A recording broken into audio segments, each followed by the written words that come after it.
ఏపీలో మొత్తంగా 3 ఎమ్మెల్సీ స్థానాలకైతే ఎన్నికలు జరిగాయి. చాలా ఉత్కంఠభరితంగా జరిగాయి. ఒక రకంగా కూటమి బలపరిచిన అభ్యర్థులు వన్ సైడ్‌గా విజయం సాధిస్తారు అనుకున్నప్పటికీ కూడా ఎమ్మెల్సీ ఎన్నికలకు ముందు జరిగినటువంటి కొన్ని పరిణామాలు ఏదైతే గ్రూప్ 2 ఎగ్జామ్ వాయిదా పడొద్దంటే పడకపోవడం, ఆ తర్వాత టీడీపీ రాజకీయంగా అంతర్గతంగా వచ్చినటువంటి చిన్న చిన్న విభేదాలు ఈ మొత్తంగా కొంత అయితే డ్యామేజ్ చేస్తాయని అందరూ భావించారు. అయితే వాస్తవానికి దీనికి సంబంధించి ఒక పల్స్ టుడే సర్వే అయితే విడుదల చేయడం జరిగింది. పల్స్ టుడే సర్వే అంటే కొద్దిగా క్రెడిబిలిటీ ఉన్నటువంటి సంస్థ. గతంలో కూడా అనేక సందర్భాల్లో దీనికి ఎన్నికలకు సంబంధించి ముఖ్యంగా 2 తెలుగు రాష్ట్రాల్లో ప్రజల నాడిని పట్టడంలో కొద్దిగా ఖ్యాతి గడించినటువంటి పల్స్ టుడే కూడా ఒక సర్వే అయితే చేసింది. ఈ సర్వే ప్రధానంగా అటు తెలంగాణలో జరిగినటువంటి ఒక గ్రాడ్యుయేట్ 2 టీచర్ ఎమ్మెల్సీకు, అలాగే ఏపీలోనేమో 2 గ్రాడ్యుయేట్ 1 టీచర్ ఎమ్మెల్సీ వీటికి సంబంధించి చేసింది. అయితే తెలంగాణ విషయాన్ని కాసేపు పక్కన పెడితే ముఖ్యంగా ఏపీని మనం గన పరిగణలోకి తీసుకుంటే మొత్తంగా 3 ఎమ్మెల్సీ స్థానాలు, అందులో 2 గ్రాడ్యుయేట్ అంటే డిగ్రీ పూర్తయినటువంటి వ్యక్తులు వేసే ఓటు అది. ఇకపోతే 1 టీచర్ ఎమ్మెల్సీ. ఇందులో కూడా కూటమి బలపరిచిన అభ్యర్థి ఉన్నారు. అయితే ఈ మూడిట్లో కూడా ప్రధాన పోటీగా ఉన్నటువంటిది ఎవరయ్యా అంటే పీడిఎఫ్ అభ్యర్థి. సో మూడిట్లో కూడా పీడిఎఫ్కి సంబంధించి అయితే పోటీ చేయడం జరిగింది పెట్టిన వాళ్ళు. అంటే ప్రతి చోట కూడా కొంత పీడిఎఫ్ అభ్యర్థి తీవ్ర పోటీని అయితే ఇచ్చినట్టుగా తెలుస్తుంది. అయితే చివరిగా ఫలితాలు వచ్చే సమయానికి ఎలా ఉంటుంది అనేది కనుక మనం పరిశీలిస్తే కృష్ణా గుంటూరు గ్రాడ్యుయేట్ ఎమ్మెల్సీకి మొత్తంగా 30 మంది అభ్యర్థులు అయితే ఇందులో పోటీలో ఉన్నారు. సరే, ఎంతమంది ఉన్నా ప్రధానంగా 2-3 మాత్రమే మెయిన్ క్యాండిడేట్స్ ఉంటారు.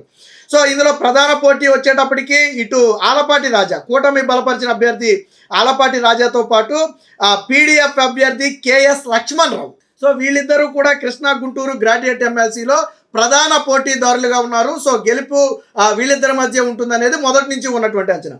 సో అయితే కేఎస్ లక్ష్మణరావు గారు తీవ్రమైన పోటీ ఇచ్చినప్పటికీ కూడా ఓటమి చెందక తప్పదు. లక్ష్మణరావు గారు 2వ స్థానానికి పరిమితం కాబోతున్నారు. అంటే ఇక్కడ ఇద్దరి మధ్య హోరాహోరీ పోరు జరుగుతుంది.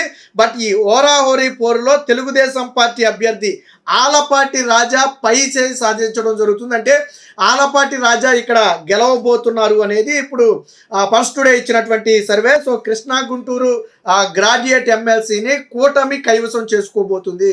అయితే పోటీ మాత్రం కొంచెం తీవ్రమైన పోటీయే ఉంటుందని చెప్పి ఈ సర్వే అయితే అంచనా వేస్తుంది. సో మా సర్వే ప్రకారం కృష్ణా గుంటూరు జిల్లాల ఎమ్మెల్సీ విజేత ఆలపాటి రాజా, తెలుగుదేశం పార్టీ కూటమి అభ్యర్థిగా వీళ్ళైతే మెన్షన్ చేయడం జరిగింది. ఇక నెక్స్ట్ వచ్చేటప్పటికి ఈస్ట్ గోదావరి, వెస్ట్ గోదావరి ఇది కూడా గ్రాడ్యుయేట్ ఎమ్మెల్సీనే.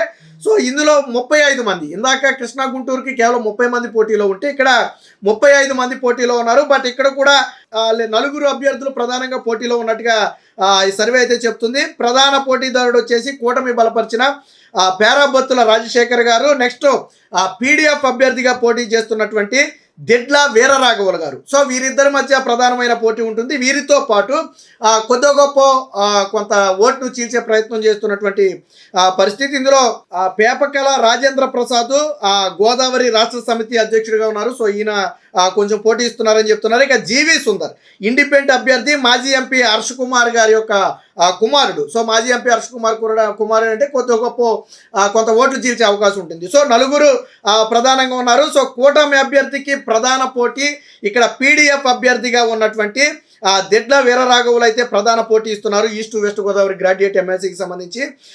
నువ్వా నేనా అన్నట్లు జరుగుతుంది. అయితే నిరుద్యోగుల్లో, ఉద్యోగుల్లో, గ్రూప్ 2 పరీక్ష రాస్తున్న వారిలో ప్రభుత్వం మీద కొంత వ్యతిరేకత ఉన్నప్పటికీ హోరాహోరీ పోరులో మాత్రం వ్యతిరేకతను అధిగమించి కూటమి అభ్యర్థి అయితే ఇక్కడ విజయం సాధించబోతున్నారు అనేది ప్రధానంగా తెలుస్తుంది. సో సర్వే ప్రకారం ఇక్కడ కూటమి అభ్యర్థి అయినటువంటి పేరాబత్తుల రాజశేఖర్ గెలవబోతున్నారు.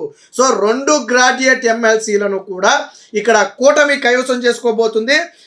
నేను ఇందాకే చెప్పినట్టుగా ప్రభుత్వంలో కొద్ది గొప్ప అసంతృప్తి రేకెత్తినప్పటికీ కూడా బట్ అది కూటమిని ఎమ్మెల్సీ ఓడించే స్థాయిలో ఉందంటే లేదు. ఖచ్చితంగా చివరి సెకండ్లో కూటమి అభ్యర్థులందరూ కలిసికట్టుగా పనిచేయడం, అసంతృప్తిని తగ్గించే ప్రయత్నం చేయటం, ఒక రకంగా గ్రూప్ 2 విషయంలో కొంత నిరుద్యోగుల్లో అసంతృప్తి వచ్చినా బట్ ప్రభుత్వం సైడ్ అసంతృప్తి లేదని చెప్పాలి. ఎందుకంటే ప్రభుత్వం గ్రూప్ 2ని వాయిదా వేయడానికి ప్రయత్నం చేసింది. బట్ చివరి సెకండ్లో స్వతంత్ర సంస్థ అయినటువంటి ఏపీపీఎస్సీ దానికి ఒప్పుకోలేదనుకుంటే అది వేరే విషయం. సో ఇది మొత్తంగా 2 గ్రాడ్యుయేట్ ఎమ్మెల్సీలను అయితే కూటమి అయితే గెలుచుకోబోతుంది. ఇక ఆ టీచర్ ఎమ్మెల్సీ మనం మాట్లాడుకుంది కేవలం డిగ్రీ పూర్తయినటువంటి యువతకు చెందినటువంటి ఓట్ల గురించి. సో ఇక్కడ పూర్తిగా teacher MLC. So Srikakulam, Vizianagaram, Visakhapatnam, so ఉత్తరాంధ్రకి చెందినటువంటి ఈ 3 జిల్లాలకు సంబంధించి మొత్తంగా 10 మంది ఈ టీచర్ ఎమ్మెల్సీలో అయితే ప్రధానంగా పోటీ చేస్తున్నారు. అయితే ప్రధాన అభ్యర్థిగా పాకలపాటి రఘువర్మ ఏపీటీఎఫ్ అభ్యర్థి, వీనికి కూటమి కూడా బలపరిచింది ఈ వ్యక్తిని. సో పాకలపాటి రఘువర్మ ప్రధాన క్యాండిడేట్గా ఉంటే, ఇదే సమయంలో Gade Srinivasa Naidu X MLC, already గతంలో ఎమ్మెల్సీగా చేసినటువంటి గాదే శ్రీనివాస నాయుడు కూడా ఇందులో ప్రధాన పోటీదారుడుగా ఉన్నారు. ఇక పీడీఎఫ్ అభ్యర్థి విజయ గౌరి, కోరెడ్ల విజయ గౌరి కూడా పోటీలో ఉన్నారు. సో ఈ ముగ్గురు మధ్య ప్రధాన పోటీ ఉంది. 10 మంది పోటీ చేస్తే ఈ ముగ్గురు ప్రధాన పోటీలో ఉన్నారు.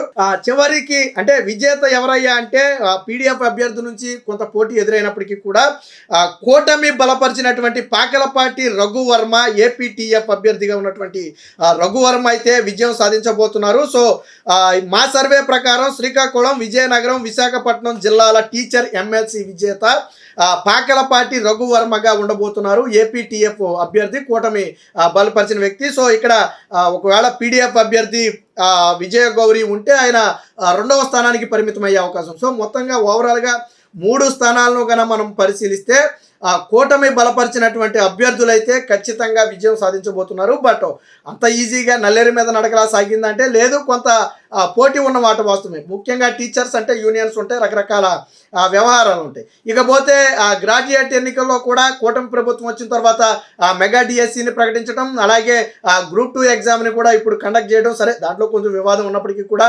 కండక్ట్ చేయడం, డిఎస్సిని ఈ జూన్ లోపు భర్తీ చేస్తామని చెప్పడం, ఇతర నోటిఫికేషన్లకు కూడా రంగం సిద్ధం చేయడం, ఏపీపీఎస్సీ కమిషన్కి ఒక చైర్మన్ నియమించడం. మొత్తంగా నిరుద్యోగుల్లో కొంత, అంటే గత 5 ఏళ్లతో పోలిస్తే నిరుద్యోగుల్లో కొంత కూటమి ప్రభుత్వం అయితే సంతృప్తి నింపిందని చెప్పొచ్చు. సో దాని ప్రభావమే ఈరోజు 2 గ్రాడ్యుయేట్ ఎమ్మెల్సీలు కూడా కూటమి ప్రభుత్వం గెలవబోతుంది. ఏది ఏమైనా మొత్తంగా గ్రాడ్యుయేట్ ఎమ్మెల్సీ ఎన్నికల్లో కొంత ఉత్కంఠ భరిత పోరైతే సాగిందని చెప్పుకోవచ్చు. 2 గ్రాడ్యుయేట్ ఎమ్మెల్సీలతో పాటు ఒక టీచర్ ఎమ్మెల్సీకి, మొత్తంగా ఏపీలో జరిగినటువంటి ఈ 3 ఎమ్మెల్సీలకు సంబంధించి ఇప్పటి వరకు పల్స్ టుడే ఇచ్చినటువంటి సర్వే ఇది. మొత్తంగా కూటమి ప్రభుత్వం, వాస్తవానికి ఇప్పుడు కూటమి ప్రభుత్వం ఇందులో ఏది ఓడిపోయినా కొంత కత్తి మీద సోము లాంటి వ్యవహారం. ఎందుకంటే అధికారంలోకి వచ్చిన 7-8 నెలల్లోనే ఒకవేళ వ్యతిరేకత వచ్చింది అని కనుక అనుకుంటే ఖచ్చితంగా మళ్ళీ ప్రజలు ఆలోచించే పరిస్థితి, ఒక రకంగా వైసీపీకి అది బలంగా మారే ప్రమాదం కూడా ఉంది. అయితే ఇప్పుడున్నటువంటి పరిస్థితుల్లో ఎట్టి పరిస్థితుల్లో కూడా కూటమి అభ్యర్థి తప్ప మరొక అభ్యర్థి గెలిచే అవకాశం లేదు. ఇక పూర్తిగా వైసీపీ ఎవరిని కూడా నిలబెట్టలేదు, ఎవరికి కూడా మద్దతు కూడా ఇచ్చినట్టుగా లేదు. సో ఇది మొత్తంగా ఇప్పటి వరకు ఉన్నటువంటి ఎమ్మెల్సీల సమాచారం.